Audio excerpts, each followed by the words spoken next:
मुर्गे ने बांग दी, खेतों पर सूरज उग आया, पेड़ों में चिड़िया चहचहा रही हैं, गांव जाग गया, औरतें पानी के मटके ले जा रही हैं, बच्चे खेलने भाग रहे हैं, आदमी खेतों में जा रहे हैं।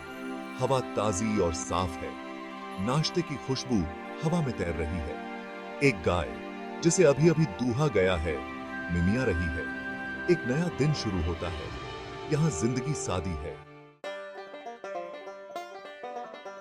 खेती इस गांव की धड़कन है। औरतें और मर्द साथ मिलकर काम करते हैं। वो बीज बोते हैं, फसलों को पानी देते हैं और फसल काटते हैं। बैलगाड़ियां रास्तों पर चलती हैं।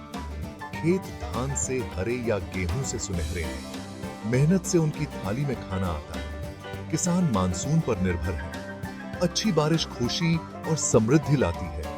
खराब मानसून चिंता लाता है। हफ्ते में एक बार गांव का बाजार जिंदा हो जाता है। दुकानदार अपना माल बेचने के लिए आवाज लगाते हैं। रंग बिरंगे कपड़े, ताजी सब्जियां और मसाले दुकानों में सजे होते हैं। किसान अपनी उपज लाते हैं। औरतें घर का सामान खरीदती हैं। बच्चे मिठाई और खिलौनों का मजा लेते हैं। मोल भाव करना एक कला है और एक खेल भी। हंसी और बातचीत की आवाजें हवा में गूंजती हैं। बाजार एक सामाजिक जगह है। हर गांव में कारीगर होते हैं। कुम्हार मिट्टी को सुंदर बर्तनों में ढालते हैं। बुनकर धागों से जादू करते हैं। लोहार लोहे को हथौड़े से पीटकर औजार बनाते हैं। उनका हुनर पीढ़ी दर पीढ़ी चलता आ रहा है। हर चीज जो वो बनाते हैं वो अनोखी होती है। हाथ से बनी चीजों का अपना अलग ही आकर्षण होता है। वो बनाने वाले की कला और लगन को दर्शाती है। Section 5 festive harmony, colours of tradition. त्योहार गांव के जीवन में खुशियां और रंग लाते हैं। दिवाली रात के आसमान को रोशन करती है। होली हर तरफ रंग बिखेरती है। पोंगल के दौरान किसान सूर्य देवता को धन्यवाद देते हैं। नृत्य और संगीत हवा में रचते हैं। पारंपरिक खाना सबके साथ बांटा जाता है। त्योहार समुदाय के बंधन को मजबूत करते हैं। ये उत्सव और एकता का समय होते हैं। Section 6 Echoes of Folklores, Tales by the Banyan Tree।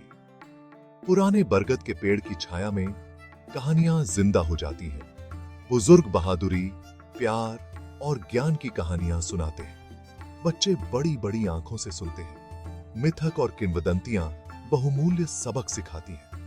ये कहानियां उन्हें अपनी जड़ों से जोड़ती हैं। हर गांव की अपनी कहानियां होती हैं। ये उनकी सांस्कृतिक विरासत का हिस्सा है। Section 7 the bond of community. एक गांव में सब एक दूसरे को जानते हैं। लोग जरूरत के वक्त एक दूसरे की मदद करते हैं। वे खुशियों और दुखों को एक साथ साझा करते हैं। बच्चे साथ खेलते बढ़ते हैं। बुजुर्गों का सम्मान किया जाता है और उनका ख्याल रखा जाता है। अपनत्व की एक मजबूत भावना होती है।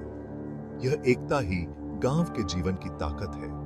यह एक सुरक्षा कवच और सुरक्षा की भावना प्रदान करता है। Section 8 simplicity in living. गांव का जीवन सादा होता है। लोग जो उनके पास होता है उसमें खुश रहते हैं।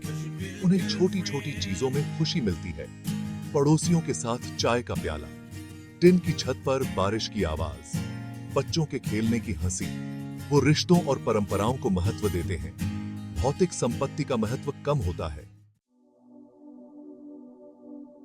Section 9 nature's embrace, the village's soul. गांव प्रकृति के करीब होते हैं। हरे भरे खेत, साफ आसमान और बहती हुई नदियां उन्हें घेरे रहती हैं। चिड़ियों का गाना हवा में गूंजता है। जानवर उनके जीवन का हिस्सा हैं। वे अपने परिवेश के साथ सद्भाव में रहते हैं। प्रकृति की सुंदरता शांति और सुकून लाती है। यह प्रेरणा का एक निरंतर स्रोत है। Section 10 a place of belonging, गांव का जीवन भले ही सादा हो, लेकिन यह अपने आप में समृद्ध है। यह मजबूत परंपराओं, घनिष्ठ समुदायों और प्रकृति के साथ गहरे संबंध का स्थान है। यह एक ऐसी जगह है जहां जीवन धीमी गति से चलता है, एक ऐसी जगह जहां व्यक्ति शांति और संतोष पा सकता है। गांव सिर्फ एक जगह नहीं है, यह जीवन का एक तरीका है। यह हमारी जड़ों और सादगी की सुंदरता की याद दिलाता है।